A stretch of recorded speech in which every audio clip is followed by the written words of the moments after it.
Hola chicos, ¿qué tal? Vamos a ver algo sobre temperatura y calor. En general voy a hacer como un pantallazo, generar un pequeño resumencito del tratamiento del tema.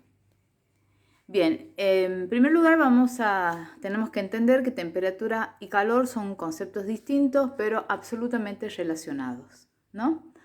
El calor se lo puede definir como una energía en tránsito. Por lo tanto, si es una energía, tendrá unidades de energía, joule, o bien su equivalente, para el caso de calor, que es la caloría, donde una caloría equivale a 4,18 joule.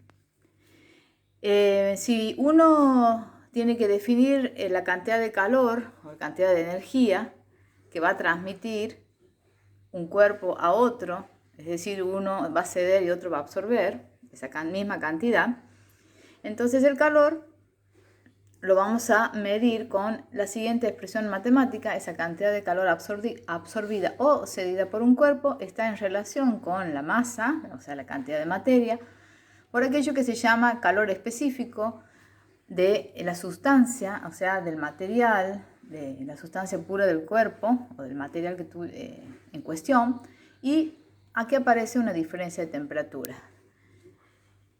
Y por otro lado, esto se llama calor sensible.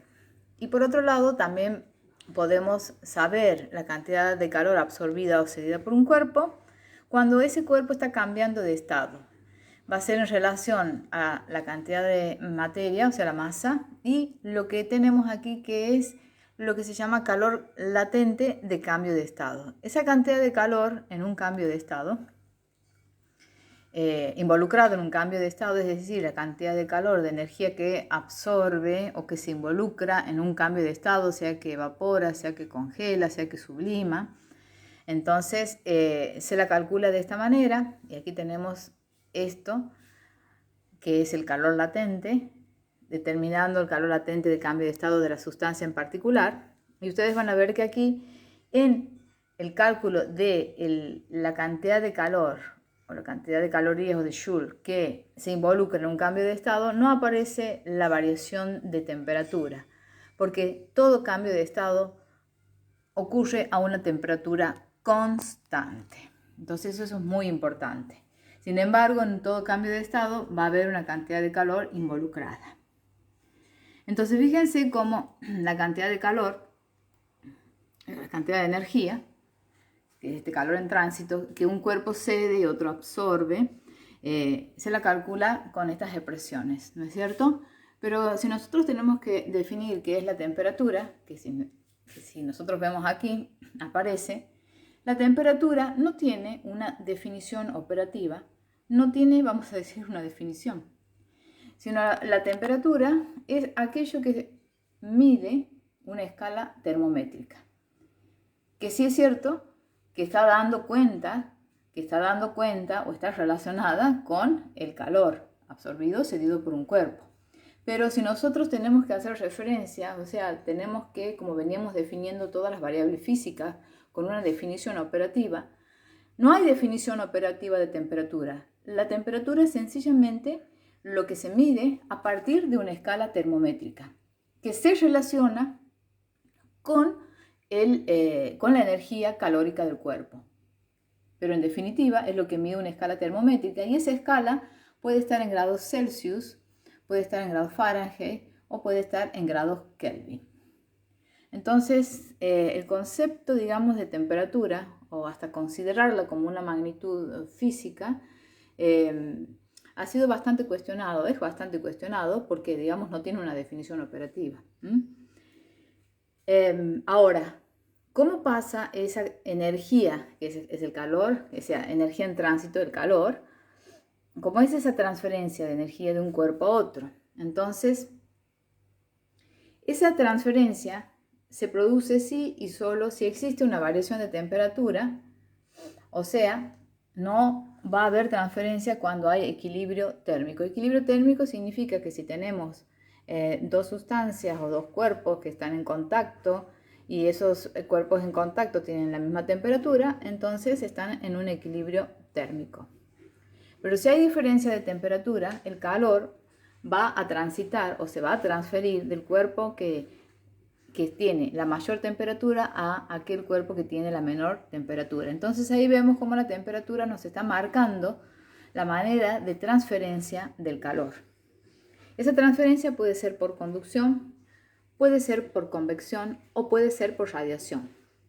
Cuando es por conducción, estamos hablando que el calor se transfiere en sustancias sólidas. Cuando es por convección es en fluidos, y cuando es por radiación no hay materia, pero sin embargo vemos que el calor se transfiere o esa energía se transfiere. Por ejemplo, el caso del sol. El caso del sol, de la energía calórica del sol, a pesar de que esa energía se transfiere por un espacio vacío, por el vacío, esa energía nos llega a la Tierra, a pesar de que entre la Tierra y el Sol hay prácticamente un vacío. Entonces eso es la transferencia por radiación. Cuando uno ve y estudia la transferencia por conducción, es decir, en sólidos, y entendiendo que la transferencia siempre va a haber y está en relación a una diferencia de temperatura. Entonces tenemos esta expresión que me está midiendo aquello que vamos a llamar flujo calórico, que es la cantidad de energía por unidad de tiempo, que fíjense, energía en unidad de tiempo es una potencia, es decir, que eso tiene unidades de potencia, vatios, y que esa cantidad o ese flujo va a estar en relación con ¿qué? Primero que nada, con la diferencia de temperatura. Aquí aparece un área, aquí aparece una longitud y aquí aparece una constante, que es la constante de conductividad del material. Es decir, que ese flujo calórico, esa cantidad de energía dependerá del material. No es lo mismo que se transmite en una madera, que en un metal, que en un tergopol. No es lo mismo. Entonces, si nosotros tenemos aquí una valla de un material determinado y esos extremos de la valla está sometido a dos temperaturas, y esas temperaturas son distintas, supongamos que esta es la mayor, la 1 y la mayor que la 2, esa valla está recubierta para que no haya, digamos, transferencia al medio, es decir, adiabáticamente está aislada de tal manera que el único flujo sea este que desde la temperatura mayor a la temperatura menor. Siempre es así, siempre el calor transita de esa manera. Entonces, si a esa valla, digamos, la consideramos, el área transversal al flujo es esta, que es lo que aparece en esta definición. Y la longitud de transferencia es toda la longitud de la valla, que en este caso lo tenemos así.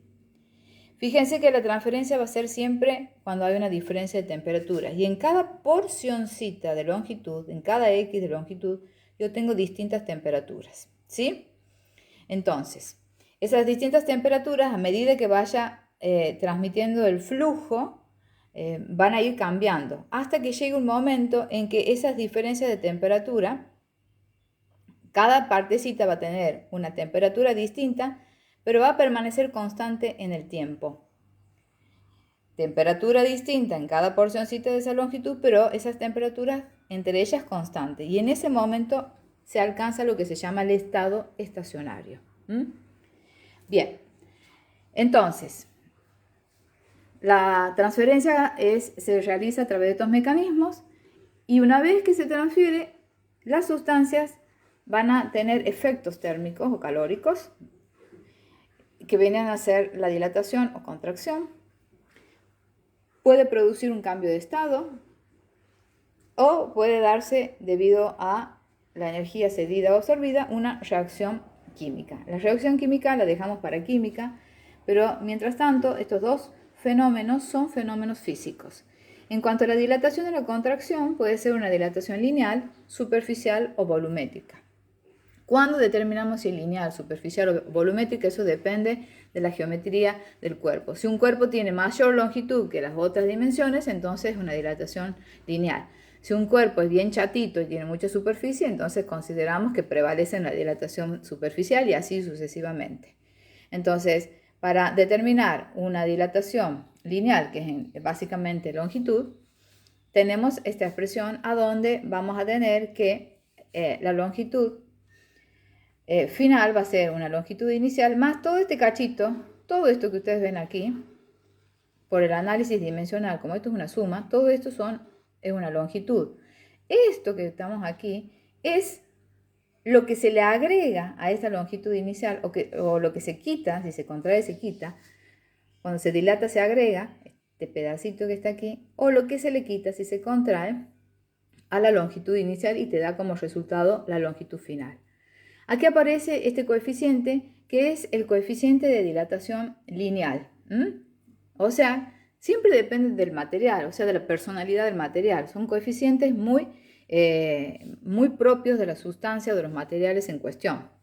No va a dilatar lo mismo una valla metálica que una valla de madera. No va a dilatar lo mismo o contraerse.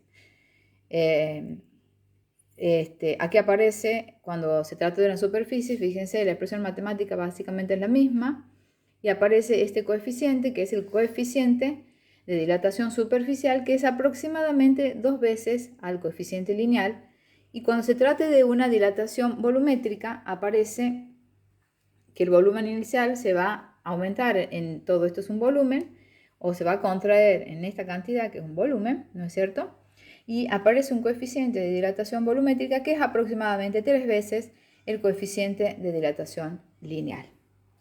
Entonces, aquí tienen un pantallazo de lo que sería bastante importante que ustedes tengan en cuenta. Hasta la próxima.